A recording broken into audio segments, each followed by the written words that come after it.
Procedure of recording judicial confession. कल भी मैंने आपको कहा था कि जुडिशियल कन्फेशन उसको रिकॉर्ड करने का प्रोसीजर जो है that is not in Indian evidence act, that is mentioned in section 164 of CRPC। तो वहाँ पे पहली चीज़ जो ऑब्जर्व करनी चाहिए, बल्कि वो इंडियन एविडेंस में भी है, मैंने आपको कल भी कहा था कि जब भी एक एक्यूज्ड कन्फेशन करता है वो कन्फेशन वॉलंटरी कन्फेशन होना चाहिए। ठीक है, ये पहला टेस्ट होता है। And it is a sine qua non for the admissibility of a confession, it is an essential condition. अगर कन्फेशन वॉलंटरी नहीं होगा तो वो एडमिसिबल नहीं माना जाएगा। इसीलिए मैंने आपको कहा पुलिस कस्टडी में जो कन्फेशन किया जाता है या पुलिस ऑफिसर के सामने जो कन्फेशन किया जाता है वो कन्फेशन चूंकि वॉलंटरी नहीं होता है इसीलिए वो एडमिसिबल भी नहीं होता, इसीलिए वो रेलिवेंट नहीं होता है, क्योंकि वहाँ पे जो पॉसिबिलिटी होती है वो किसकी होती है? टॉर्चर की। दैट मीन्स कन्फेशन के लिए हमेशा ये ज़रूरी होता है कि कन्फेशन वॉलंटरी होना चाहिए और मजिस्ट्रेट को यही देखना होता है कि ये कन्फेशन करन वोल कन्फेशन पन्नी मर्जी स्वीति करान के ना। ठीक है, इसीलिए मजिस्ट्रेट को वो कन्फेशनल स्टेटमेंट रिकॉर्ड करने से पहले कुछ चीज़ों को ऑब्जर्व करना पड़ता है, कुछ चीज़ें मद्देनजर रखनी पड़ती है। वो मजिस्ट्रेट जो कन्फेशन को रिकॉर्ड करता है उससे एक्यूज्ड को कुछ सवालात पूछने होते हैं। किससे पहले? कन्फेशनल स्टेटमेंट रिकॉर्ड करने से पहले। ये मजिस्ट्रेट की जिम्मेदारी है सेक्शन 164 के अंडर कि उसको कुछ चीज़ें ऑब्जर्व करनी पड़ेंगी, इसलिए उसे ये कन्फेशनल स्टेटमेंट रिकॉर्ड करने से पहले he has to ask a number of questions to the accused persons. इसी चीज को परखने के लिए, यही जानने के लिए कि इसका ये कन्फेशन वॉलंटरी है या नहीं है। ठीक है, पहली चीज जो मजिस्ट्रेट को पूछनी होती है एक एक्यूज्ड को वो ये होती है that he is not bound to confess. पहली चीज जो कन्फेशन वो करने वाला है, मजिस्ट्रेट की जिम्मेदारी है वो उसे कहे कि आपकी लीगल ऑब्लिगेशन नहीं है, आप पे लॉ ने ये जिम्मेदारी आयद नहीं की है कि आप इकबाल जुर्म करो। ठीक है, और अगर उसने ऐसा किया तो उस कन्फेशनल स्टेटमेंट को उसके खिलाफ एविडेंस उसके खिलाफ बनाया जा सकता है, उसको एज एविडेंस उसके खिलाफ यूज किया जा सकता है। आपको समझ में आ गया? और इसीलिए इस एक्यूज्ड को अगर मजिस्ट्रेट चाहे तो उसको पुलिस कस्टडी में नहीं रखा जाता है। ठीक है, बल्कि कहां रखा जाता है? एक तो होती है पुलिस कस्टडी, दूसरी क्या होती है? Judicial custody. मैंने आपको इससे पहले भी कहा था जुडिशियल कस्टडी में जो दबाव एक एक्यूज्ड के दिमाग पे पुलिस कस्टडी में होता है, जुडिशियल कस्टडी में वो दबाव नहीं हो सकता। आपको समझ में आ गया? अगर जो उस एक्यूज्ड का, उस प्रिजनर का सुपरविजन वहां पे पुलिस वाला ही करे, आपको समझ में आ गया, वो इंप्रेशन नहीं हो सकता क्योंकि वो पुलिस कस्टडी है ही नहीं। इसीलिए अगर जरूरत पड़े, अगर मजिस्ट्रेट को लगे ठीक है कि इसको जुडिशियल कस्टडी में रखने की जरूरत है तो उस एक्यूज्ड को कहां पर रखा जाता है? जुडिशियल कस्टडी में, not in the police custody. ये कंसिडर करने के लिए कि उसे कन्फेस करना चाहिए या नहीं करना चाहिए। आपको समझ में आ गया? उसे वहां पे एडुकेट टाइम दिया जाता है, ठीक है, मौका दिया जाता है। किस चीज के लिए? वो इस बारे में क्या करे? गौर करे, सोचे कि मुझे कन्फेशन करना चाहिए या नहीं करना चाहिए। आपको समझ में आ गया? और ऐसे जब कन्फेशन को रिकॉर्ड किया जाता है, इन प्रिकॉशंस को ऑब्जर्व करके, पहली प्रिकॉशन जज साहब की जो जिम्मेदारी है उसे पूछना है that he is not under any obligation to confess, and if at all he confesses then his confessional statement will be made as an evidence against the accused. ठीक है, और अगर वो वहां पे ना करे तो उसे कहां पे रखा जाता है? जुडिशियल कस्टडी में, so as to give him adequate time to revisit his case. इस बारे में सोचना पड़ेगा उसे उसके लिए क्या दिया जाता है? सफिशिएंट टाइम दिया जाता है, एडुकेट टाइम दिया जाता है। और जब इस कन्फेशन को रिकॉर्ड करने के लिए इन प्रिकॉशंस को ऑब्जर्व किया जाता है, ये एहतियात बरता जा रहा है, तो उस सूरत में ये कन्फेशन जो है वो वॉलंटरी कन्फेशन माना जाता है। ठीक है, और इसी पॉइंट को सुप्रीम कोर्ट ने एम्फेसाइज किया, ऑब्जर्व किया Sarwan Singh versus state of Punjab में। दिस वेरी पॉइंट कौन सा पॉइंट? अभी मैंने आपको कहा कि कन्फेशन करने के टाइम पे एक एक्यूज्ड का माइंड जो है it should B free of any impression, ना ही उसके दिमाग में कोई होप होनी चाहिए, ना ही कोई फियर होना चाहिए, किसी भी किस्म का खौफ नहीं होना चाहिए। Sarwan Singh versus state of Punjab में सुप्रीम कोर्ट ने इसी चीज को एम्फेसाइज किया। कोर्ट ने कहा कि मैजिस्ट्रेट को यह देखना चाहिए, मैजिस्ट्रेट शुड सी। कौन सा मैजिस्ट्रेट? जिसके सामने कन्फेशनल स्टेटमेंट को रिकॉर्ड किया जाता है, ठीक है। मैजिस्ट्रेट शुड सी, उसे देखना चाहिए। क्या देखना चाहिए? That the mind of the accused was completely free. Confession के टाइम पे इस एक्यूज्ड का माइंड जो है वो कंप्लीटली फ्री होना चाहिए। किस चीज से? From any possible influence of the police, from any possible influence of the police. Police का जो इन्फ्लुएंस होता है, पुलिस का जो दबाव होता है एक एक्यूज्ड के माइंड पे, कन्फेशन करने के टाइम पे उस एक्यूज्ड का माइंड जो है वो उस इन्फ्लुएंस से बिल्कुल फ्री होना चाहिए। आपको समझ में आ गया?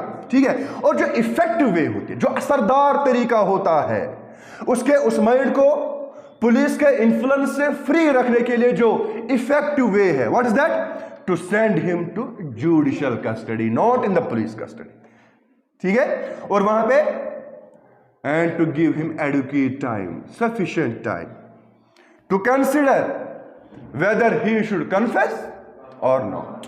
उसे चीज सोचने का मौका मिलना चाहिए कि मुझे कन्फेशन करना चाहिए या नहीं करना चाहिए, ठीक है। और इसी प्रोसीजर को सेक्शन 164 ने मेंशन किया है, इस पे जोर दिया है, ठीक है। क्या है सेक्शन 146 में पहला step? In the first place magistrate को क्या करना चाहिए? उसे एक्यूज्ड के सामने इस चीज को एक्सप्लेन करना चाहिए। किस चीज को? That he is not bound to make a confession. Legally, कानूनी तौर से उस पर कोई जिम्मेदारी नहीं है, कोई ड्यूटी नहीं है कि वो कन्फेस करे। And if he does so, अगर वांटेड कोर कन्फेस, ठीक है, it may be used as evidence against him, उसके खिलाफ एज एविडेंस यूज किया जा सकता है, इस्तेमाल किया जा सकता है, ठीक है। दूसरी चीज जो मैजिस्ट्रेट को देखनी चाहिए कन्फेशनल स्टेटमेंट को रिकॉर्ड करने से पहले वो ये है, उसे उसको पूछना चाहिए, ठीक है, कुछ सवाल। क्या चीज देखने के लिए? कि उसका ये कन्फेशन जो है वो वॉलंटरी है या नहीं। क्या माने चमशी दबाव कौन चमशी इन्फ्लुएंस कौन चमशी कौन से प्रॉमिस चमशी कहाँ उम्मीद आपके दिमाग में तो नहीं जगी है। इस ऐसे सवालात जब एक मजिस्ट्रेट इसको पूछता है, क्या देखने के लिए पूछता है? वाज का कन्फेशन जो है वो वॉलंटरी सही मानों में है या नहीं। सुप्रीम कोर्ट ने बहुत सारे केसेस में इस रिक्वायरमेंट को मैंडेटरी बनाया है। कन्फेशनल स्टेटमेंट को रिकॉर्ड करने से पहले ये एक मैंडेटरी कंडीशन है, एक एसेंशियल कंडीशन है, ठीक है। कौन सी कंडीशन? कि ये चीजें कन्फेशनल स्टेटमेंट रिकॉर्ड करने से पहले ये चीजें एक मजिस्ट्रेट को ऑब्जर्व करनी चाहिए, ठीक है। और मजिस्ट्रेट ने अगर इन कंडीशंस को, इन रिक्वायरमेंट्स के साथ नॉन कंप्लायंस की, नॉन कंप्लायंस मीन्स ऑब्जर्व करेंगे। कंप्लाई मीन्स जब किसी चीज को ऑब्जर्व नहीं किया जाता। अगर मजिस्ट्रेट ने नॉन कंप्लायंस की इन रिक्वायरमेंट्स की तो उस सिचुएशन में ये कन्फेशन जो है वो इनएडमिसिबल माना जाता है। ये एडमिसिबल उस सिचुएशन में नहीं। क्लियर हुआ? ये प्रोसीजर है सेक्शन 164 में।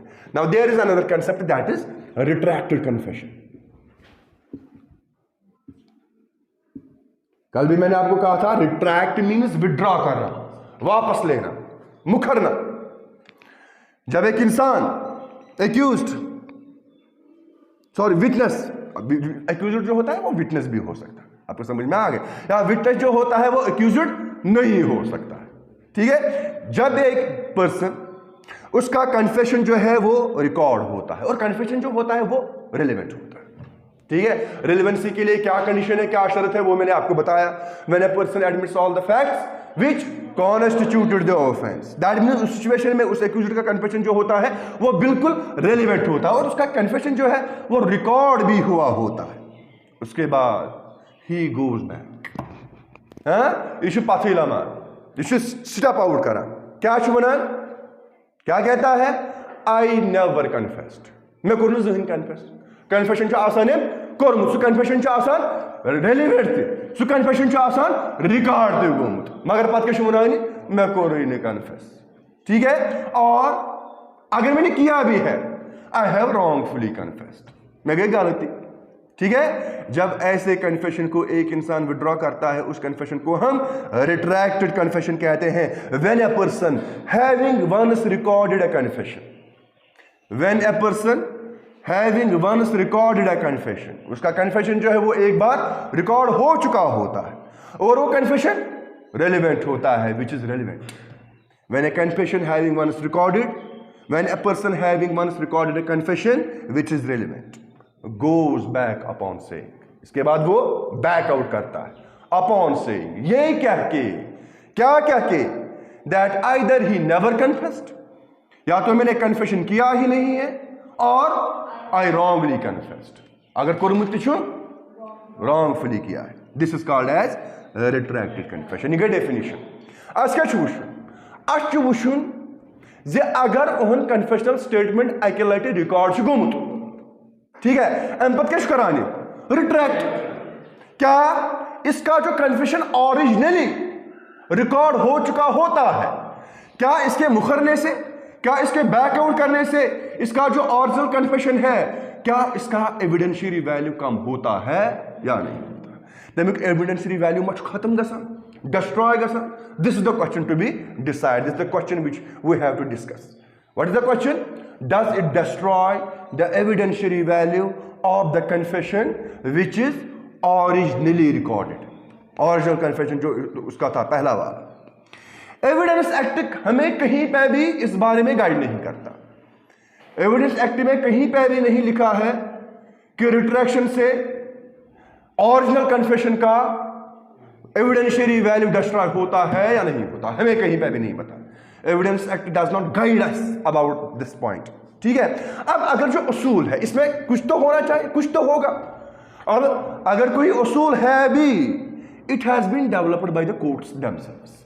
कोर्ट्स ने इस प्रिंसिपल को हमारे सामने लाया है। चूंकि इंडियन एविडेंस एक्ट इस बारे में हमारी गाइडेंस नहीं करता, हमारी रहनुमाई करता है। अगर कोई उसूल है, कोई प्रिंसिपल है, that has been developed by the courts themselves. ठीक है, उसूल क्या छु? उसूल छु यह छु बासान retraction should make no difference. अगर कह एक्यूज्ड रिट्रैक्शन कर, गोडनक तो कन्फेशन कोरमुत, पछ करान retraction, it should made no difference. ठीक है, अम सद गोस न ओहन युस ओरिजिनल कन्फेशन कोरमुत छु, अगर सो रेलिवेंट ओस, बे अगर सो वर्दी ऑफ ट्रस्ट ओस, ट्रस्ट वर्दी ओस, रिलायबल ओस, तो इसके रिट्रैक्शन से उस पे, किस पे, ओरिजिनल कन्फेशन पे कोई इफेक्ट नहीं पड़ना चाहिए। आपको समझ में आ गया? क्योंकि बहुत सारे प्रिजनर्स ऐसे होते हैं, बहुत सारे कैदी ऐसे होते हैं जो पहले कन्फेशन करते हैं और बाद में कहते हैं कि हमने कन्फेशन किया ही नहीं। आपको समझ में आ गया? सुप्रीम कोर्ट ने कहा है कि रिट्रैक्टेड कन्फेशन जो है, it may form the basis of a conviction. Retracted confession may form basis of a conviction. अगर कोई इंसान पहले कन्फेशन करता है, बाद में रिट्रैक्ट करता है, पच्चू मना से मैं कोई नहीं, ठीक है, तुहंदि रिट्रैक्शन सहित हेकि कह इंसान कन्विक्ट गसित, मगर शर्त क्या है? If it receives some general corroboration, this is the rule, ये कंडीशन है। अगर मैं पहले कन्फेशन करता हूं, बाद में कहता हूं कि मैंने किया ही नहीं, अगर किया भी है तो रॉन्गफुली किया है, तो मेरे इस रिट्रैक्शन से किसी की कन्विक्शन भी हो सकती है। आपको समझ में आ गया? व्हाट इज कराम कन्फेशन यम कोर, पछ दपान बा एम कोर निकी है, एम कोर यम कोर इधर सब, ठीक है, इधर सबस है कि मैंने रिट्रैक्शन से कि कन्विक्ट ति गसित, मगर शर्त छु कोरॉबरेशन।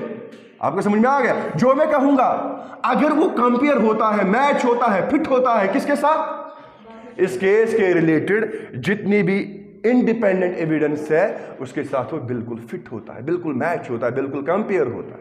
आपको समझ में आ गया? भवन जैसे महज दबे या वो ये दिलवर सबन को कातल मगर महज गई गलती तम साथ वहां वनकस वनान इदरिस सबन को कातल, अमे लाश तम कतन फलान जाए, पुलिस वन तुम गो तोतन लाश ततीला। दैट मीन्स जो मैंने कहा था, मैंने क्या किया था, रिट्रैक्टेड कन्फेशन, ठीक है। लेकिन इस रिट्रैक्टेड कन्फेशन के साथ क्या की गई, कोराबोरेशन के बाद जज साहब को लगता है कि इसने जो बोला है वो सच बोला है, तो इसकी बेसिस पे, इसकी बुनियाद पे इसे कन्विक्ट किया जा सकता है। आपको समझ में आ गया। लेकिन अगर कोर्ट को लगता है कि जो कन्फेशन ओरिजिनली रिकॉर्ड हुआ था पहला वाला, it was voluntary and it was trustworthy, तो उससे रिट्रैक्शन पे कोई असर नहीं पड़ेगा, प्रोवाइडेड दैट, शर्त क्या है, कोर्ट को लगता है कि ओरिजिनल कन्फेशन जो था वो क्या था, एक तो वॉलंटरी था और दूसरा ट्रस्टवर्दी था, रिलायबल था, then in that case it should be acted upon. Act कब पड़ेगा उस सिचुएशन में, एक्ट किस पे किया जाएगा, ओरिजिनल कन्फेशन पे, रिट्रैक्टेड कन्फेशन पे, ठीक है। रिट्रैक्शन से खाली एक असर पड़ सकता है, रिट्रैक्शन से खाली एक फर्क पड़ सकता है, वो ये है कि कोर्ट को एक बार फिर से अपने आप को श्योर करना पड़ेगा। किस चीज के लिए, कि कन्फेशन जो है वो वॉलंटरी है, वो ट्रस्टवर्दी है। मैंने आपको ये भी कहा कि रिट्रैक्शन की बुनियाद पे किसी की कन्विक्शन भी हो सकती है, बशर्ते कि अगर वो रिट्रैक्टेड कन्फेशन जो है वो बिल्कुल मैच होता है, फिट होता है, कंपेयर जब उसको किया जाता है केस के रिलेटेड जो इंडिपेंडेंट एविडेंस होती है उसके साथ, उसके बाद कोर्ट को लगता है कि ये रिट्रैक्ट करने वाला जो है ये सच बोल रहा है। आपको समझ में आ गया, then in that case it may form the basis of conviction, ठीक है। अब रिट्रैक्शन से खाली एक असर पड़ सकता है, वो क्या है, the court has to make sure once more the court has to make itself sure that the confession was really voluntary, ठीक है। सुप्रीम कोर्ट ने दूसरे केस में कहा है कि retraction is too insufficient reason, ये नाकाफी वजह है, किस चीज के लिए, ओरिजिनल कन्फेशन को ओवर रूल करने के लिए, ठीक है। ओवर रूल कर माना, यानी कहा चीज ही मान ले, ठीक है। अगर मैंने ओरिजिनल कन्फेशन किया है उसके बाद रिट्रैक्शन किया है, रिट्रैक्शन नाकाफी वजह है, it is too insufficient reason, किस चीज के लिए, ओरिजिनल कन्फेशन को ओवर रूल करने के लिए। आपको समझ में आ गया, ठीक है। दैट मीन्स यहां पे भी रिट्रैक्शन में भी कोर्ट को वो ट्विन टेस्ट जो मैंने आपको कल बोला था, वो ट्विन टेस्ट ऑब्जर्व करना पड़ेगा। ट्विन टेस्ट क्या है, पहली चीज वॉलंटरी होना चाहिए, कोर्ट को सेटिस्फाई करना चाहिए अपने आप को कि ये कन्फेशन करने वाला, यहां पे रिट्रैक्शन करने वाला जो है वो, उसका कन्फेशन जो है वो वॉलंटरी कन्फेशन है, और दूसरा अगर वॉलंटरी है तो कोर्ट को अपने आप को श्योर करना पड़ेगा कि ये जो बोल रहा है वो सच बोल रहा है, it is true and trustworthy. आपको समझ में आ गया, ठीक है। Difference between admission and confession.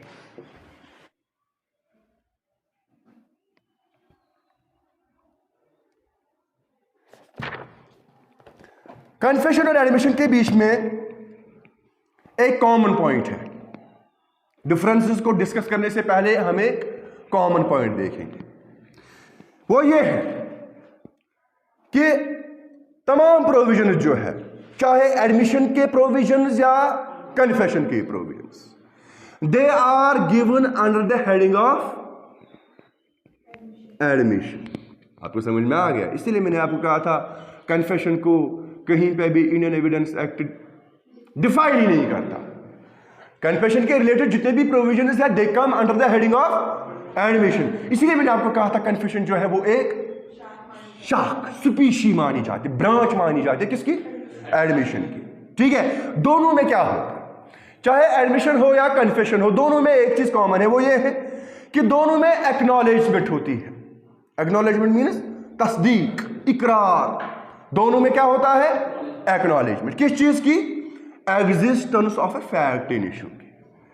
Fact in issue जो है उसकी एग्जिस्टेंस दोनों में होती है, ठीक है। अब उस existence of a fact in issue जो है उसको कोर्ट एक्सेप्ट कर सकता है as a proof of truth, as a proof of, चाहे एक इंसान एडमिशन करे चाहे एक इंसान कन्फेशन करे, दोनों सिचुएशंस में चाहे एडमिशन करने वाला हो या कन्फेशन करने वाला हो, वो क्या करता है, एक्नॉलेजमेंट करता है, तस्दीक करता है, किस चीज की, existence of a fact in issue की। बस एडमिशन में जैसे मैं हस पे बियर कन्फेशन मैं हस पे अमिस दंद दोनों सिचुएशंस में मैं क्या करता हूँ एक्नॉलेजमेंट करता हूँ किस चीज की फैक्ट इन इशू की हुत मन फैक्ट इन इशू बियर सट यथ मन फैक्ट इन इशू दान पटराव दोनों सिचुएशन में क्या करता हूं मैं एक्नॉलेजमेंट करता हूं किस चीज की existence of a fact in issue.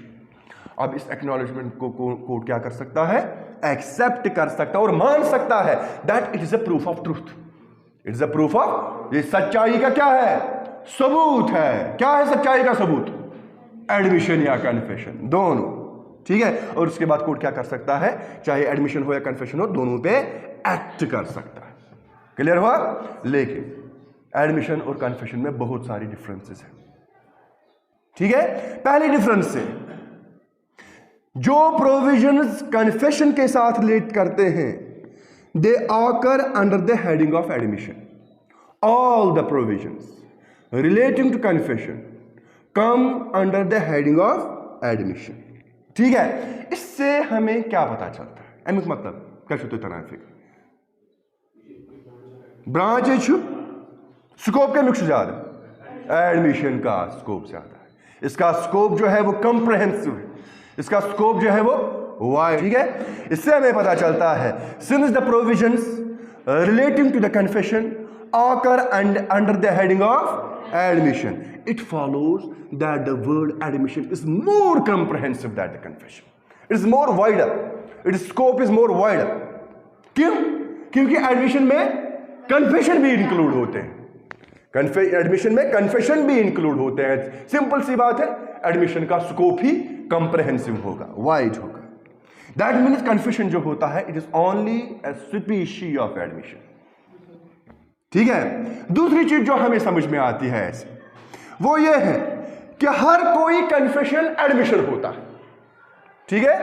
Confession में एक इंसान क्या करता है एडमिट ही करता है। When a person admits all those facts which constitutes the offence that means confession में भी एक इंसान क्या करता है एडमिट ही करता है। आपको समझ में आ गया। That means every confession is an admission but confession does not include all kinds of admission.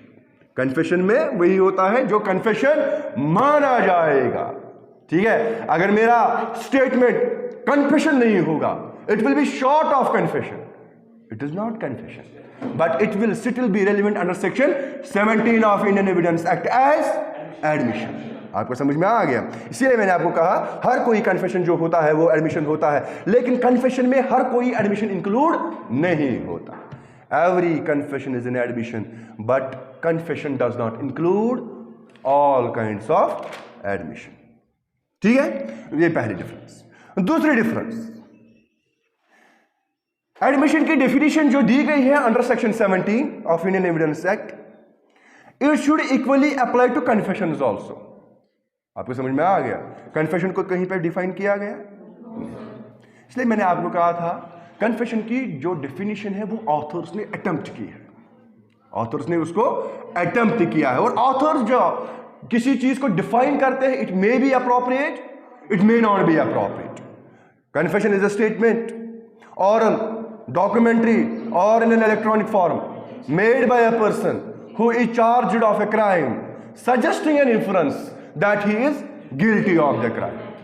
Admission is a statement oral, documentary or in an electronic form which suggests an inference as to the existence of a fact in issue or a relevant fact। ठीक है। दूसरी difference से है कि चूंकि confession को कहीं पे भी डिफाइन नहीं किया गया है इसीलिए जो डेफिनेशन एडमिशन की दी गई है under section 17 of evidence act that should equally apply to confessions also. Why? Because the term confession is nowhere defined. ठीक है। इसके बावजूद भी प्रिवी काउंसिल ने हेल्ड किया है पकाला नारायण स्वामी वर्सेस एम्परर में और उसी ऑब्जर्वेशन को एफर्म किया है सुप्रीम कोर्ट ने Palwinder Kaur versus state of Punjab में। ठीक है। दोनों चीजों में पहले कहां पे किया गई थी वो ऑब्जर्वेशन कहां पे की गई थी पकाला नारायण स्वामी में। ठीक है। और उसी ऑब्जर्वेशन को फिर एफर्म किया माना किसे सुप्रीम कोर्ट ने किस कोई केस में पलविंदर कौर। मैंने आपको पढ़ा है पलविंदर कौर। ठीक है। क्या कहा गया इन दोनों केसेस में? उन दोनों केसेस में ये कहा गया है कि कन्फेशन जो है ठीक है confession goes a step ahead of admission. Confession goes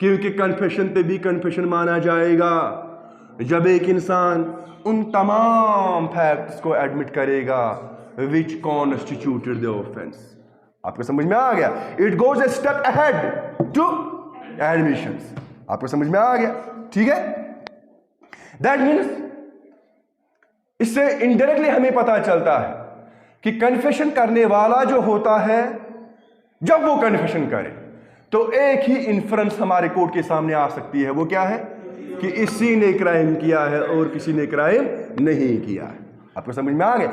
admission में ये ऐसा जरूरी नहीं है।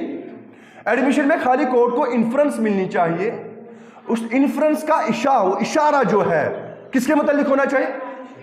Existence of fact in issue और रेलेवेंट फैक्ट। दैट मीन्स वो एडमिशन करने वाला जो होता है, उसका स्टेटमेंट देने वाला जो होता है, वो उसके फेवर में भी जा सकता है, उसके अगेंस्ट भी जा सकता है। एडमिशन क्या है? It is not necessary that an admission is always self forming, but it can be self serving also. ठीक है, ये दूसरी डिफरेंस। तीसरी डिफरेंस जो है, कन्फेशन जो होता है चूंकि वो एडमिशन ही होता है, ठीक है, confession is the admission of guilt, खता, admission of guilt, but in reference to a crime. It is an admission of guilt in reference to a crime. जब एक इंसान अपने गिल्ट को, अपनी खता को, अपने गुनाह को एक्सेप्ट करे, लेकिन वो जिस गुनाह को एक्सेप्ट करता है, कबूल करता है, ठीक है, उसकी रेफरेंस किसके साथ होनी चाहिए? क्राइम के साथ। ठीक है, दैट मीन्स ये कन्फेशन जो होता है वो हमेशा डिक्लेरेंट, कन्फेशन करने वाला, maker of the confessional statement जो होता है वो उसके इंटरेस्ट के अगेंस्ट ही जा सकता है, उसके फेवर में नहीं जा सकता। वो it runs against the interest of the accused, उसके खिलाफ ही जा सकता है। ठीक है, लेकिन एडमिशन जो होता है it refers to every statement. Confession refers to only one statement. What is that statement? That I am guilty of the crime. But admission refers to every statement, चाहे डिक्लेरेंट के फेवर में जाए या उसके अगेंस्ट जाए। The term admission refers to every statement whether it runs in favor of the maker or runs against the interest of the maker. ठीक है, clear हुआ? That means it is not necessary that it is always self-forming. It can be self-serving also. ठीक है, चौथी difference कि जो conditions of relevancy वो different है। The conditions of relevancy are different.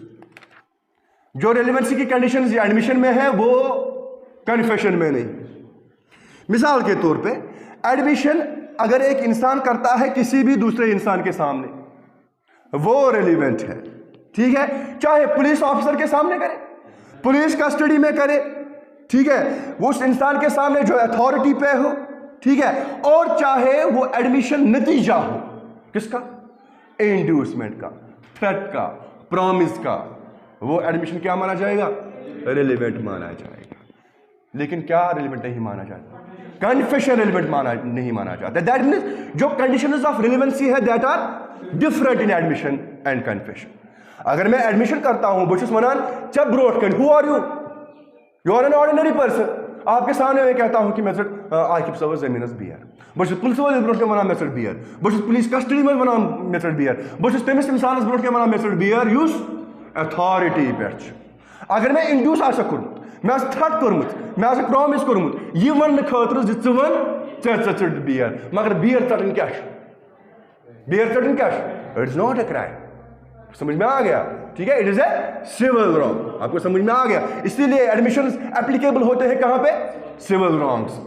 ठीक है, चाहे वो इंड्यूसमेंट से ही क्यों ना ली गई हो वो एडमिशन, चाहे थ्रेट की वजह से ही क्यों ना ली गई हो, चाहे इंड्यूसमेंट की वजह से ही क्यों ना ली गई हो, चाहे एडमिशन एक इंसान ने एक ऑर्डिनरी इंसान के सामने ही क्यों ना किया हो, पुलिसमैन के सामने ही क्यों ना किया हो, या पुलिस कस्टडी में ही क्यों ना किया हो, दैट एडमिशन इज रेलेवेंट।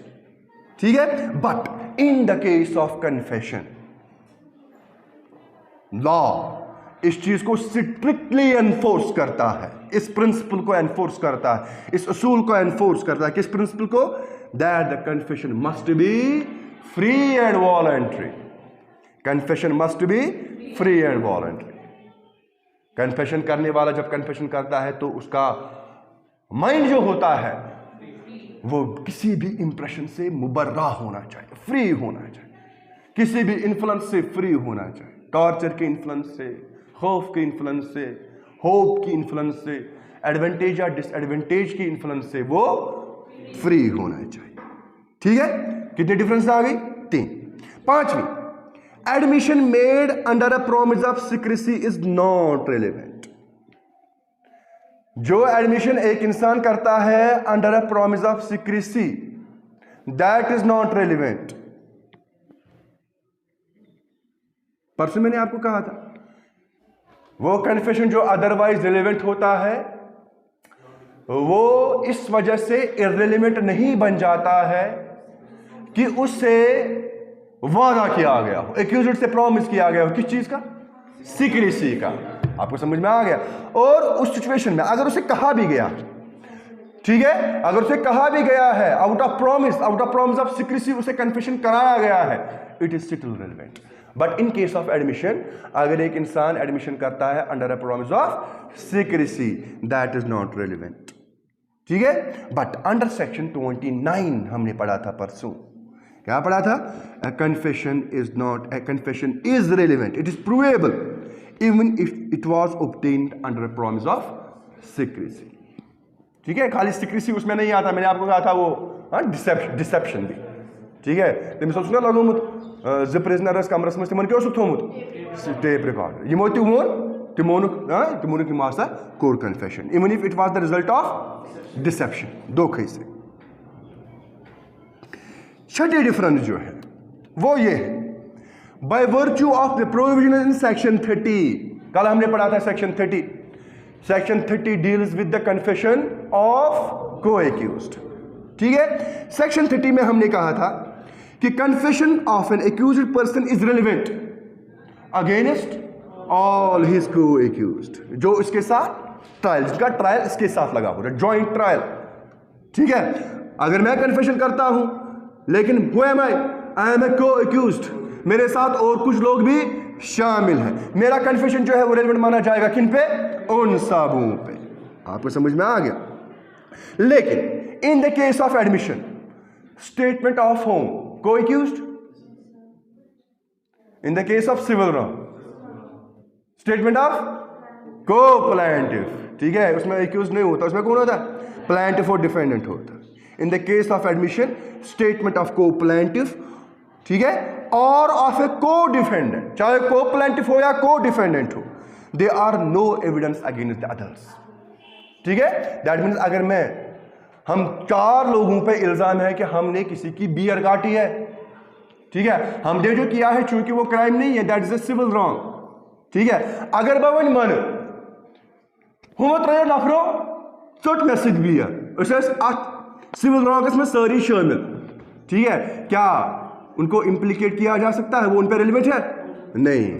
आपको समझ में आ गया? वहां पे एक इंसान अगर सिविल रॉन्ग में एडमिशन में अगर एक इंसान एडमिशन करे लेकिन इंप्लीकेट किसको करता है? तो दूसरों को भी, उन बाकी लोग जो है उन पे इसकी रेलेवेंस नहीं होती। हाँ, उसका फुल फोर्स होता है किस पे?